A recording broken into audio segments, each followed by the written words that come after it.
This special meeting of the Planning Commission will come to order. Since we have no secretary, I guess I will call the roll. Mr. Weber. Here. Ms. Lucier. Here. Ms. Macha. Here. Mr. Hunker. I'm sorry. Here. Mr. Kaufman. Here. And Mr. Cunningham. Here. Jeff Trunzo is not here yet, although I believe he's coming. And Mike Strange informed us on Friday that he would be unable to attend today. Ann, can you do the verification of the meeting notice? The agenda was posted at City Hall on October 18th and sent out from the portal on the same date. Thank you. Any correspondence? No. The purpose of this meeting is twofold today. First of all, I want to welcome the 4 new members of the Planning Commission and introduce them and give them an opportunity to, in a minute or two, to tell us a little bit about themselves and their backgrounds so everyone can get to know them, including the public. So let's start with Rachel Macha. Welcome, Rachel. You want to tell us a little bit about yourself? Sure. My name is Rachel Macha, and I am the vice president of a global account team for a public company called NICE.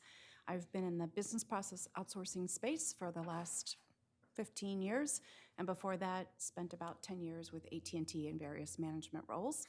I have a graduate degree from Kellogg School of Management, Northwestern University, and undergraduate from Wilmington University. I have 5 children, a set of triplets and a set of twins. Triplets that are 22, twins that are 20, so 4 in college right now. So still need to work, let's put it that way. I've had a home here in Rehoboth on Rodney Street for 20 years. Our kids have grown up coming to Rehoboth, and since the age of 14 have been working in Rehoboth every summer. So I have learned a lot about the city and have been involved with the city and certainly some of the merchants in the city as my kids have kind of grown up, being here as well as working here. Love Rehoboth, and am here now full-time. Lived in Wilmington before and still have a home in Wilmington, but we actually live here full-time.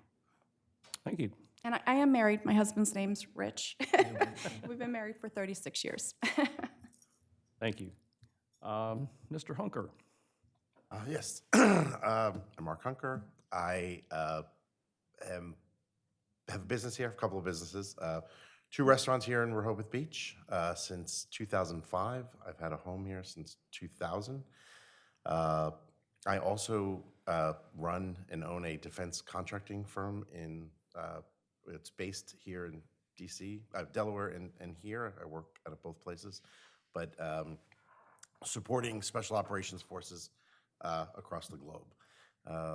I went to the University of Maryland from New York City originally, came down here and fell in love with Maryland and DC and Rehoboth and the beach down here. My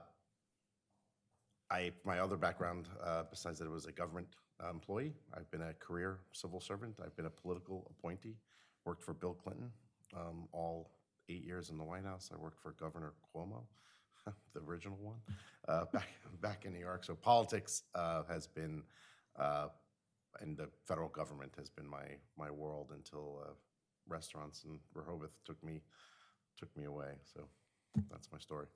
I'm married. I have a husband named Jeff, and I have a 13-and-a-half-year-old daughter. Thank you. Mr. Kaufman? Yes. Well, good morning. My wife Sharon and I have had a house here on Stockley Street since 1992. We're not permanent residents yet, but we're starting to spend a lot more time here. In terms of my background, I'm a graduate of the University of Maryland, and I have a doctorate of law from the University of Baltimore, plus a number of other graduate courses at schools like Hopkins and Catholic University. I was assistant county attorney for Montgomery County for 2 years, and then for the last 44 years, I've been in private practice with a law firm in the Washington metropolitan area called Leno's and Blocker. I recently fully retired. I was a senior partner of that law firm for a number of years. My areas of practice and expertise are primarily municipal law and land use and eminent domain. I'm very pleased to be a member of the committee. I wanted to see if I can help the city sort of figure out what it wants to do when it grows up and decides what it wants to be in the next 10 years. And I'm looking forward to working with all of you. Thank you, Steve. Mr. Cunningham? Barry Covington. I don't know what I'm doing with names today. For some reason, I guess I got up too early. I'm interested to learn that I have the two gentlemen on my left are also University of Maryland graduates. I went there undergraduate and also went to its law school. Began my professional career as a lawyer. Practiced 5 years. My family owned a GM automobile dealership, which I took over when my dad passed away when I was about 28 years old. Ran it for 35 years. We've been coming to Rehoboth Beach now for like 15 years. And it wasn't until about 5 years that we figured out that it would be wise for us to purchase a home here. We did. We're full-time residents, live on St. Lawrence Street. I wanted to get on this committee because I want to be a part of the city. I watched its growth. I'm really excited to be here. Married for almost 50 years now. I have 3 children and 5 grandchildren. Thank you very much. Turning to the next order of business is the CDP plan. I've asked Debbie Pfeil, who is our consultant, to join us today to get all the members of the Planning Commission sort of up to date on what we have done thus far on the CDP and what still needs to be done and what approach we're going to take going forward. I want to say at the outset that this is a time for the Planning Commission to do a reset and move forward and carry on the tasks that we are charged with doing by the Delaware state law, and to complete the project that we have been working on for the last, I don't know, how long has it been, Debbie? 16 months or so? Around there. Yeah, right around there. With this newly constituted Planning Commission, I think we have a terrific group of commissioners. I've spoken with all the new commissioners even before, and I know that they are all committed to doing the utmost and the best that they can for the city. And I know they've been working diligently already, getting up to speed, reviewing materials. So we're ready to move on. And Debbie is going to fill us in on what we've done, where we are, and take it from there. Thank you. Thank you very much, Rick. Welcome to the new members. I just want to say, how many lawyers do we have on the Planning Commission now? I've got to watch my... All right, there we go. It's great to hear... Sorry, Glenn. I'm not sure why they're paying me to be here, actually. It's great to hear the diversity on the Planning Commission, and I do want to reassure the new members, we have not done enough in our process that requires a lot of catch-up. Today is really the first reset on the survey information. What is being collected? We'll bring you up to speed with the census information, but the survey reveal today is really where we set this project off. What does the community have to say? What is the census information? What do you bring on individually that we need to address? So besides reading the former plan, which will be some homework to do, I'd like to go over just a couple for the people that have been on the Planning Commission for a while. I'm going to bore you for about the first 6 slides. You've seen this multiple times. So with that, there's a couple state requirements. The comprehensive plan is mandated, and it's mandated by Title 22, which you have in front of you. I just printed off the sections for Title 22, Section 702. It's a comprehensive development plan, so we're not making this up. We're not wasting money. This is actually how the state wants to see controlled growth in a way that does not give up local jurisdiction or local authority. You basically mold what you'd like to see in and the surrounding areas of the city to push it up to the state so they can ensure your information is within the county regulations as well. There is a checklist as well that I've included in your packet for those that have seen this several times. When you see how we lay out the chapters and what information we put in there, it's not because we like writing, it's not because we like any kind of census information. It's actually required under state law. There's a checklist for over the 2,000 population, and under the 2,000 population, excuse me. So there's several different pages. You'll see we have policies on certain things, intent on certain items, and census information that has to be obtained to move forward. So that's also in your packet, just to kind of bring you up to speed on what our role is on the back end, is to make sure we're meeting those as we go through the process and as we're writing. As the manager of your project, we're making sure that we're meeting the requirements, we're doing the coordination, and listening to your local and experienced voices. The state and county coordination, the top four that are usually involved is Department of Transportation, which we're all very familiar with. I've seen a couple projects coming into municipality today. Department of Natural Resources with sea level rise, surface water, there's several different wastewater, which you're familiar with, in water, are all regulated by DNREC. Delaware State Housing Authority has become very much involved in the comprehensive plan process. Probably about the last round we went through, when all of us that were here for that, Delaware State Housing Authority said you should allow what was called affordable housing. Now it's workforce housing. So they're getting a lot more involved and putting a lot more recommendations in comprehensive plan for affordability. So you'll see that we've gone through a couple different comprehensive plans, and we've gathered those comments. We'll be ready for your plan. And Sussex County, the good news is, while we've been having the delay with the surveys a little bit, the county adopted their code. So there was nothing that was controversial because they did not take any of your growth area. So we have the information from the county plan that we've done for 4 other comprehensive plans. So we'll be able to insert the general information in there from the plan, and then look and see how all of these state agencies could impact or affect what you have going on in the city and where you'd like to see go. The other thing on these coordinations, when we write up the plan, is areas that you might not be as happy with some of the agencies. While a lot of people may have problems with some of the state-maintained roadways, a lot of people say the city doesn't have a say. Well, you do have a great relationship. I know your city manager, public works director, they all have great relationships with DelDOT. You probably need to put more information into the plan to say we'd like to keep this ongoing and push it a little further, I think. As you move forward, that's going to be key to successful relationships. In Title 22, once again, this is right straight out of the code. The Planning Commission established by any incorporated municipality under this chapter shall prepare a comprehensive plan for the city or the town, or portions thereof as the commission deems appropriate. I just highlighted that section of it. So that gives you the authority. It is the Planning Commission document.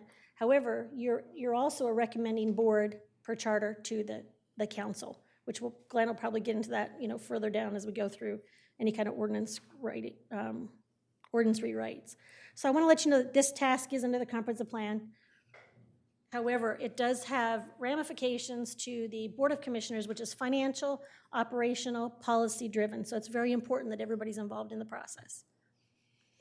As far as what it means, this is out of state law. This is not me, but it means a document in text and maps containing a minimum, a municipal development strategy setting forth the jurisdiction's position on population, housing growth within the jurisdiction, expansion of its boundaries, development of adjacent areas, redevelopment potential, community character, and the general uses of the land within the community, and critical community development infrastructure issues.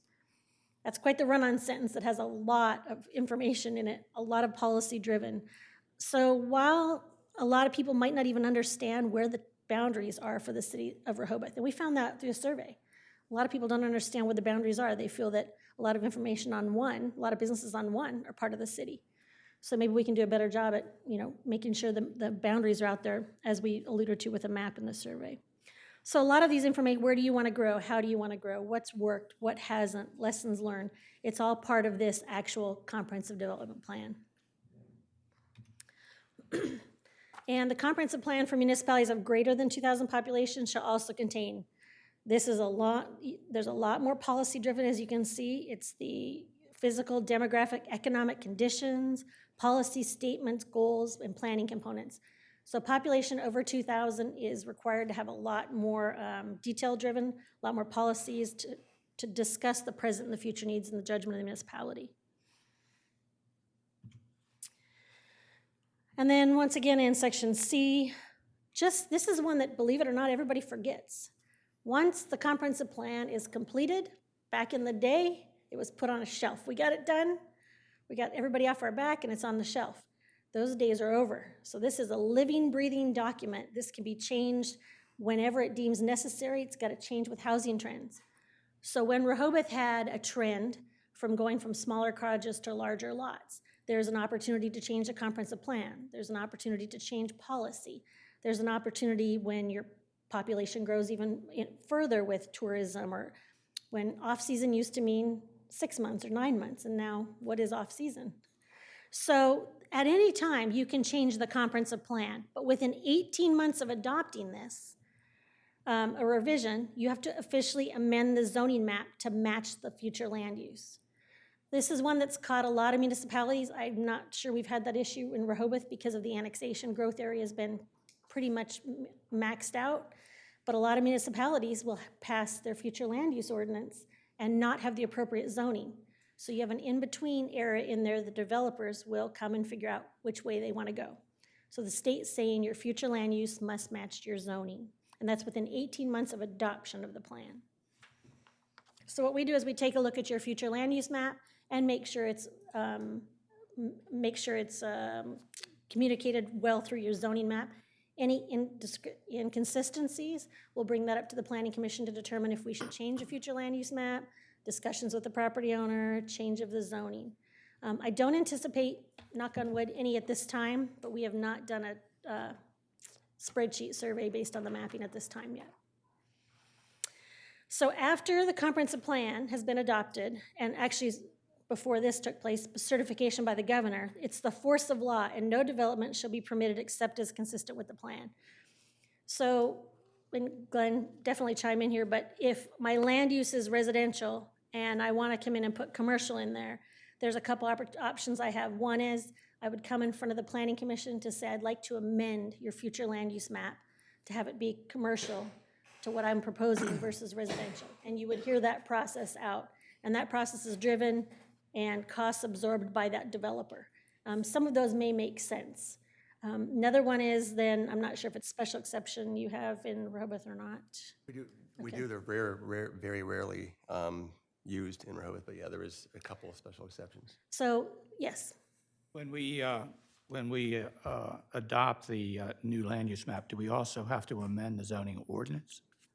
When the land use map is part of the comprehensive plan as a document as a whole. Within 18 months, you have to make sure the zoning map matches that. But what about the ordinance, the zoning ordinance itself, where the zones are listed? Is that part of that, or is that? So the zone is separate. The future land use gets adopted through the comprehensive plan via ordinance for the comprehensive plan, but the zoning ordinance itself gets adopted with a separate ordinance. Right, so if we want to update the map to be current with the comprehensive plan that's developed, so usually we will do an ordinance that says that we reference the map as referenced in the, or as discussed in the zoning ordinance, and we'll say update the map that's referenced in the current zoning ordinance. So it is an ordinance to change the map, but it's not really a change to the zoning ordinance itself. It's just a ordinance. So my question is, though, doesn't your zoning ordinance itself, the zones within it, don't they have to be, compatible with the zoning map that you've just applied? So for example, if your land use is residential, you could have an R1, R2, R3, R4 as far as your zoning. Right. But, or if you wanted to go medium or high, you'd pick out different areas. But you brought up a good point, because there's several lawyers in Delaware, with 22 municipalities we represent. There's 5 that cannot agree that the future land use automatically changes the land use that automatically would trigger the zoning. So we actually look at the future land use process more importantly, because it automatically is going to go into the zoning. The classifications are separate. Yeah, I understand. Based on APA classifications, but are comparative. Well, the only reason I raise it, the way it's usually done is when you adopt a new master plan and you follow that with a rezoning of the entire, it's a comprehensive rezoning, so if you have zones within your ordinance that don't match, then, they're not working. And for example, if we come up with let's suppose we come up with a new mixed-use zone, which allows for a mix of uses and maybe even allows height or things like that. It seems to me that you'd want to make sure that that zone was also in your zoning ordinance as well. Yeah. Within 18 months, within 18 months, you have to do that exact step. You have to make sure you have the district to be able to reflect it to, that has to be compared to, if you have to create a new one, and it has to be comparative. Right. Comparative. They give you 18 months because these are not state funded. There's no funding available. So for a town to chomp off a comprehensive plan and then an 18-month inventory and a potential new zoning, they allow the 18 months for you to come into play. So what I'm hearing, and excuse me, because it's all very new to me here. What I'm hearing is when you do this comprehensive plan and a new change to your map, you might also be changing your zoning ordinance at the same time, so that all three of them are compatible. Right, you always want them to be consistent. So if we had, for example, in the R2 district, if we said, let's change, in the comprehensive plan, you all said we should change the R2 district so the density, for example, is something different than is currently allowed, then the comprehensive plan would be adopted by ordinance. Then we have 18 months to go into the zoning ordinance and change the R2 zoning district to be compatible with the comprehensive plan. I got it. Thank you very much. All right, force of law. So the other thing is at least every 5 years, a municipality shall review its adopted comprehensive plan. So that's every 5 years. The updates used to be every 5 years, and they actually changed them that the adopted comp plan should be revised, updated, and amended as necessary and readopted at least every 10 years. Delaware and Maryland did something a little different on this side. Maryland actually waited until the new census data comes out, 2022, 2024. Delaware said, you're all on different cycles. Everybody in the state is on different cycles, and we didn't want to put you on the same exact cycle for the state to review all the plans at one time. So every 10 years, you must revise, update, and amend. That's where we're at today. The plan shall be reviewed in accordance with the checklist, which we've given you. There's a certification process, and then there's also the checklist. Office of State Planning is the big brother in the situation. They're very helpful with a lot of information as far as population consortium. And they'll discuss development issues, trends, and conditions. There's an annual report that's due every year. And what happens in the annual report is you have to report to the state what you have done in the plan, any kind of new items that have come up, any new trends, maybe mixed use, et cetera, that's come up in that year, and how you're addressing it. A lot of municipalities fill this out in 2 or 3 pages. However, this information is rolled up into the governor's state planning report. I just gave Rick a copy of that, I think last week, hot off the press. The October report came out for the governor's report for 2019. So we'll send an email out with the link to that for the Planning Commission. That's all the municipalities, the statewide trends, a lot of environmental issues throughout the state. So your annual municipal report that's due every year gets rolled up into the state report. So a little bit about the plan history, the Cliff Note version of it. In 1996, according to the comprehensive plan, was the Rehoboth Beach's first plan. 2004, the first plan was updated. And then in 2009, the update was required, the 5-year update. So your 2010 rolled into your, what we're gonna call the new plan, so it was no longer an update. So your 2010 plan was actually adopted April of 2010 and certified by the governor July 23rd. 2015, there was a 5-year report that was provided, and all this information, I think from 2010 forward, we'll be able to put, which you'll see us in a little bit, talk about the portal for the projects for the comprehensive plan for everybody to be able to see the information. 2020, an update is required, so that's 10 years from 2010. It's due July 23rd, 2020, and we recently, which Ann put the letter, was recently extended until January 23rd, or January 31st, 2021. We did ask for a year from the state. In the interim from asking for the letter and actually going in from the state, the Cabinet Committee has decided that the Office of State Planning Executive Director can approve extensions within 6-month increments up to 2. So Connie Holland's allowed to give a 1-year extension.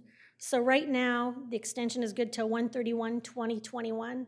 While that seems to be a long time away, by the time you get the draft ready to somewhat release, that's about a 6-month process for public involvement, state comments, and coordination. So really what we're looking at is, based on this extension, if we don't need another one, is to go until working towards a draft in July. They're going to ask us for a report right around October to see how we're doing, to see if we need another extension. I can tell you out of the majority of the municipalities, several of them have asked for extensions because it is a monumentary, it's has to do with budgeting, and we're trying to do multi-year budgets because there is no funding available. And it's a large project to tackle. What have you seen that's worked? Where are you at currently, and where do you want to go? There's a lot to talk about in a plan now. There didn't used to be probably 20 years ago, but now there's a lot of components that you're required to address. So taking your time is not is something that we want to look at doing it, and you want to do it right. And you want to be able to use the document from here on out, not put it on a shelf. I do know that the staff and the Board of Commissioners want to use the document. What tasks are you going to do next year? It'll be right in your comprehensive plan. The year after that, what do you need funding for in the comprehensive plan? And once again, that can change quite a bit. There's a lot of amendments, probably less so in Rehoboth than in a lot of places. There's a lot of land use amendments that are happening on large tracts of land in Sussex County. Large tracts of land. I'm sure you've read the paper. There's large tracts of land that want to come in and amend the plan, amend the land use plan, amend the map, and be allowed to do what they're doing. We don't see that trend as much in Rehoboth because we're close to the max other than redevelopment within the town limits, which you'll see on the map. So redevelopment, I can see some opportunities.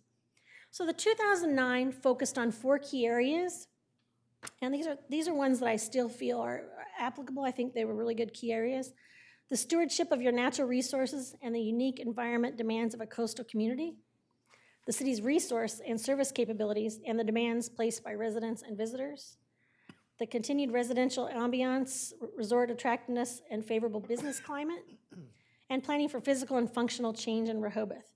So these are all different, and for those that have been in Rehoboth as a visitor, a guest, full-time, or involved in government, you've probably seen a lot of transformation over the years. Some good, some probably less desirable, some lessons learned, and everybody on the Planning Commission and the public will have a different viewpoint on what they like and what they didn't maybe necessarily like. So we're trying to do a happy blend in the medium to figure out what are some of the items to be discussed in the 2020 plan.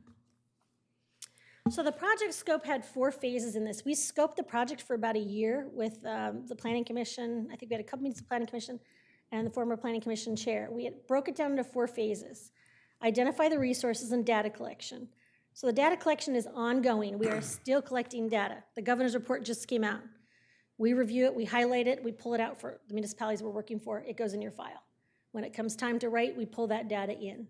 So any information is always coming available from state agencies, nonprofits, a lot of different organizations, and we pull that data to make sure we have the most recent information. And the fact that you might not have to do that task again, that somebody else paid to do it. The kickoff community outreach event, in discussing in the scope, decided to do the survey. We're gonna revisit the community outreach, how we can get out there more, versus just releasing the survey. How can we get the public involved? How can we have information and educational components out there versus in a forum, just in the municipal building? There's some good techniques I think we can bring with your ideas and your local talent. The third phase is the plan input in the draft document. This is when we really do a lot of reading, a lot of redlining, and we work internally on the document with the Planning Commission to get it to a level where we feel the draft is good. Once the draft is good, we then, in our schedule, are scheduled to propose to present it to the Board of Commissioners and the public, release it to the state and see what the state has to say. It's easy to say, it's a lot easier for people to redline than to actually come up with the creation of it. But the state's been really good. Like I said, we have 5 active plans going on right now where we know their buzzwords, we know what they're not happy with, and we can continue that trend and bring those to you before you maybe get as redlined as some of the other ones. And the plan presentation, public comment, and adoption. That part's really important. The meetings where we create things and go through educational material and bring in expert resources and witnesses, it's great, but if the people are not available, the day didn't work, or the topic isn't of interest of the people attending, we still have to move forward. So it's hard to find out what the public wants until you ask the public, which is what we're gonna get into at 1 o'clock today. Then our approach for the 2020 plan when we scoped the project was collect and update factual data. While opinions are very much appreciated, and we all have them, I have my own. I come to Rehoboth off-season all the time. Not on-season, I have to admit, but off-season. So collect, update, and factual data versus personal opinion and personal gain. While that has a role in the comprehensive plan, it shouldn't have the strongest role individually. Collectively, it should.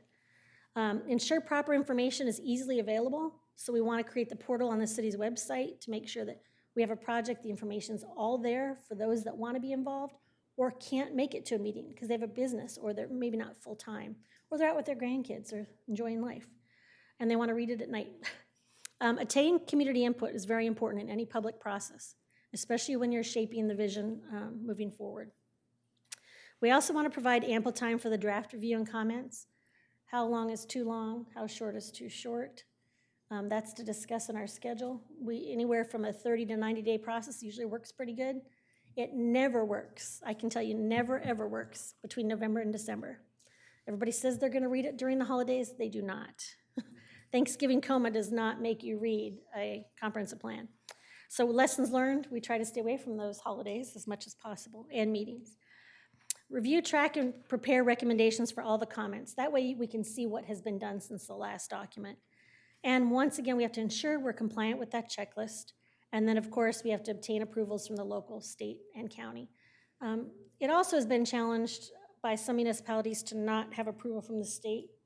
And we know how that works for some people. We do not want to be in a situation where your city manager is not eligible to get any funding. So we have seen some of the other jurisdictions in the past. Funding has been held up for no certification, no approvals. So I can tell you that working with the state for several decades, that they have a lot of recommendations that they'll try to push and steer in one direction and less requirements. So they're for your consideration. Remember, it's your jurisdiction and your local authority. So the project scope, this is the page that we probably just at this point, really, we want to stress the reset. This entire project was scoped for 5 joint meetings, 3 planning commission, 3 staff, 1 outreach event. We've held several outside of just those 5. I think we've all worked from the planning commission's angle, the city staff, the consultant. We've worked out a scope. We've worked together to keep things moving. At this point, I think we're to a point where let's look at the scope again. We have brand new people on the planning commission. We have, after you see the surveys today, you're gonna find out we got some more work to do on some new topics. I think that'll be great. So what we're recommending on this reset is we sit down and talk about the scope, modify it and review it and see what needs. And the scope needs to be a little bit fluent. If we were to say we need 5 meetings, I guarantee after you see the survey results today, you might need anywhere from 8 to 10 depending on how we set it up. So there's a lot of education, there's a lot of information that we want to address in the surveys. So at this point, like I said, the bottom part of this usually does not change a lot. How many meetings? I mean, you could have multiple draft meetings, but we're kind of at the bookends, which is great that you're involved in the project now. We got the survey off, we were doing the outreach, and we haven't gotten to the draft of the plan. So in between is the bookends of how to bring it all together.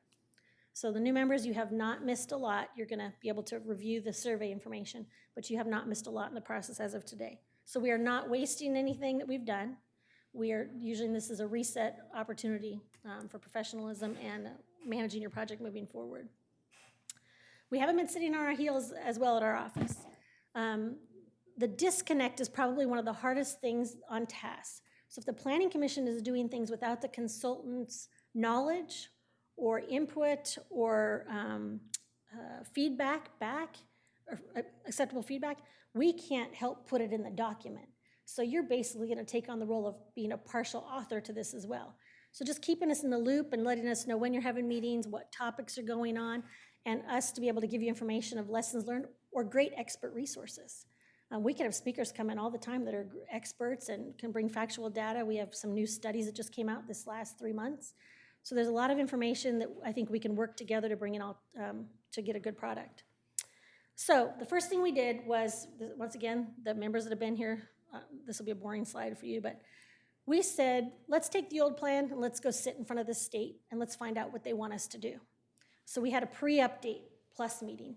So that we were heard on May 28th of 2018, and we received comments in June. These also we'd like to be posted on the website. This is the state telling us what resources they have available, and what requirements and what things they think we should do specific to Rehoboth. So that kind of helped us frame the scope a little bit. The data collection, we have over 4 pages listed out of specific pieces of documents that we have that are consideration in this ongoing plan.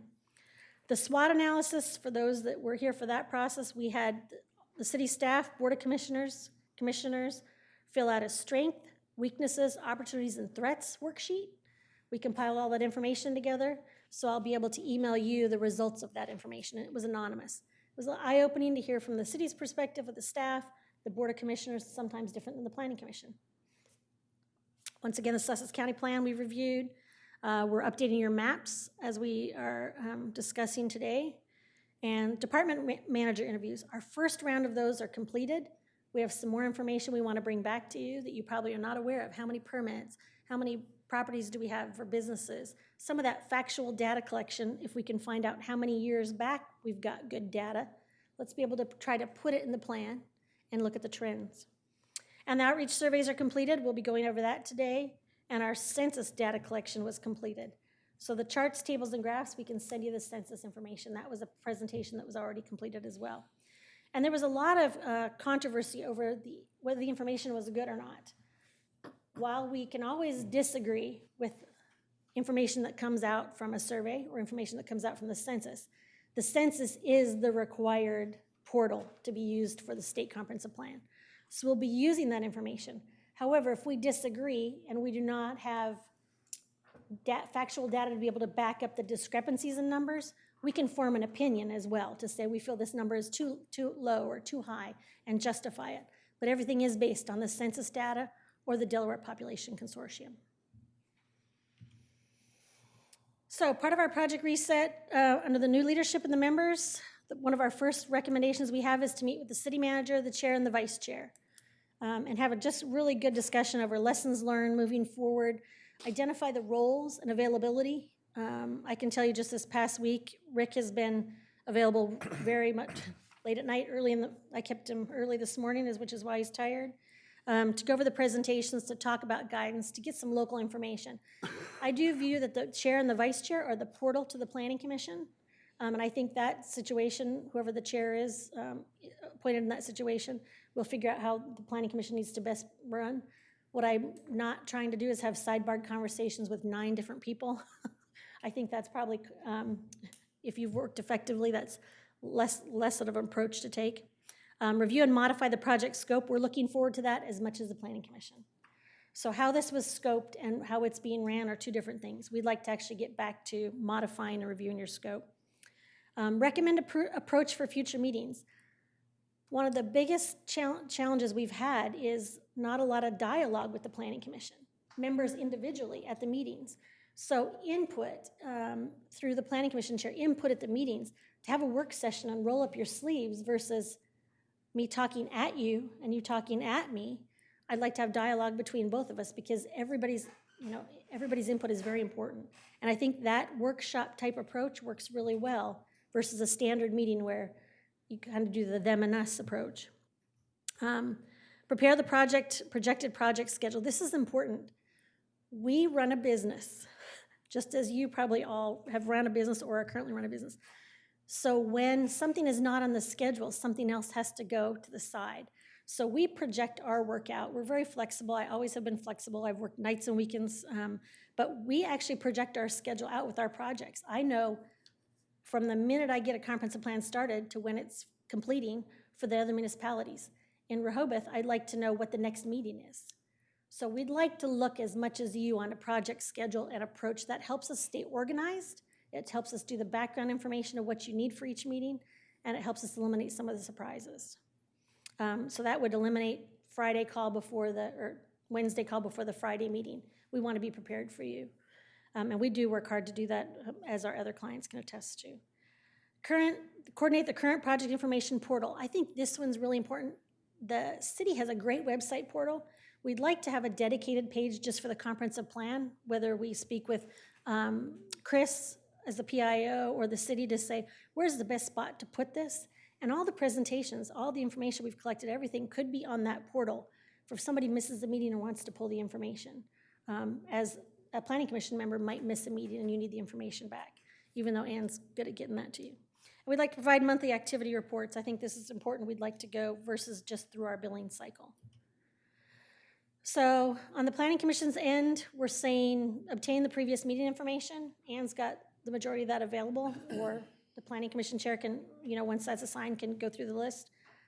Our next big task, which you'll find at the 1 o'clock meeting, is to analyze the survey results. And then identify the areas of concern.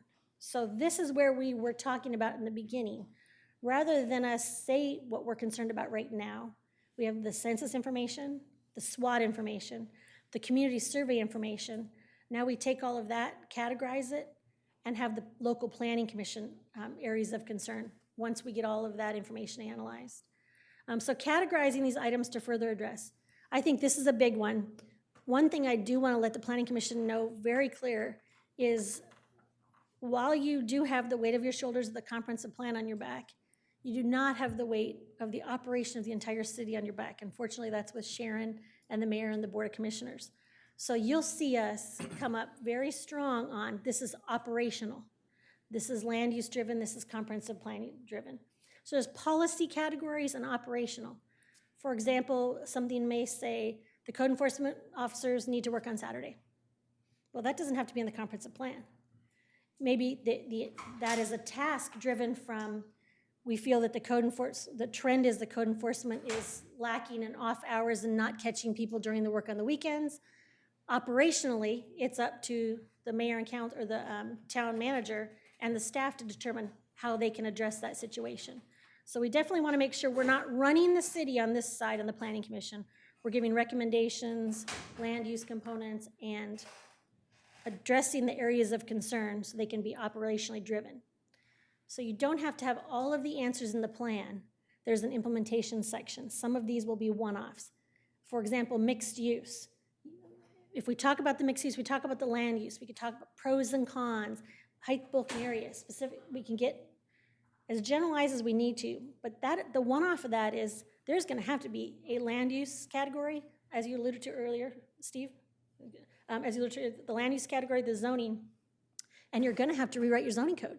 There's a portion of that has to be in there. That's a one-off. That will not be done in the comprehensive plan. The land use component will be discussed, but the details of the height, bulk, area, parking, stormwater, shared parking lots, etc., will all be part of a zoning within 18 months or further down your implementation. Yes? So we refer to it in the plan, but then the commissioners put in a ordinance to change it. Correct. Now, how's that done with the attorney for the city? I mean, how does that happen? So what'll happen is the implementation chapter of your code, of the plan on the back of this, which you have now, let's just say it's 15 pages. Every one of those costs time and money, and they should be prioritized. So our recommendation to the Planning Commission is prior to the budget of every year, the Planning Commission sits down and goes through the implementation list to say, what are we gonna work on this year? Let's just pick 3. What are 3 of the areas that we're gonna focus on and work on top of our daily duties, which is site plan reviews, et cetera? What are the areas we're gonna work on? About how much is it gonna cost, Sharon's gonna ask. And that gets put in the budget, and then you determine if you could do it in-house in the Planning Commission, you could do it with your current engineer or your lawyer, your current engineering firm, or you can get nonprofits to help or university students, et cetera. So that is part of your implementation plan for every specific topic moving forward. The reason I wanted to bring that topic up now that you brought up, which was good, is if you put in the comprehensive plan, nothing should be closer than 50 feet to the front yard setback in any district. If you ever want to change that, you have to go in front of a comprehensive land use change. What should be said as a generality to say the front yard or the setback area should be compliant with the other street, so you have the streetscape look. And when you get to the ordinance, you get very specific. So we're really good about trying to say, let's not be specific here. Let's put it in the tickler for when you do the ordinance. The more specific you are on policy of specifics in zoning, then I'll bring it to the lawyer, and you usually do not want to put that information in the plan. So that'll be detailed. And you have several lawyers on, especially, I think there's a pro bono lawyer right there that might help with the zoning, from what I'm hearing. Okay, so identify data collection. We're going to have more of that. You will probably want some more data. So we're going to show you what we have. We're going to bring in, we're constantly bringing in information, but you might want some more. How many, single-family homes do we have in town? That comes through census data. How many building permits were issued? That comes from the staff. How many new hookups took place? That comes from the staff. And we're here to help with the Planning Commission. Between your specialty resources and experts and ours, we can help coordinate any specialty resources we need for presentations, education, or most recent reports. So while none of us have to be the expert, we can be just dangerous enough to add enough information to bring an expert in here to give us the most current updated information. And that can be applicable for all laws, federal, et cetera. So with that, as far as a wrap up before questions, is we're happy that the state's on board with Rehoboth. We've kept them in the loop on the project with a good relationship and the extension. And we were going to have the representative from the state here today, but we're probably going to invite them to the next Planning Commission meeting as they had the circuit rider had a confrontation today. Not confrontation, conflict today. So we're looking forward to the reset. We're also looking forward to being able to serve you locally, which means we'll be coming out of our new office in Georgetown versus Dover, so that will help on our wear and tear a little bit. And this is the time of year where we feel we'll get a lot more input, a lot more involvement. People are less busy, with the exception of your budget process that's starting. So with that, any questions or concerns or thoughts for your initial, and I kept it under an hour. Thank you, Debbie. Does anyone have any further questions at this point for Debbie? Oh. Okay. Debbie, thank you very much for that comprehensive update.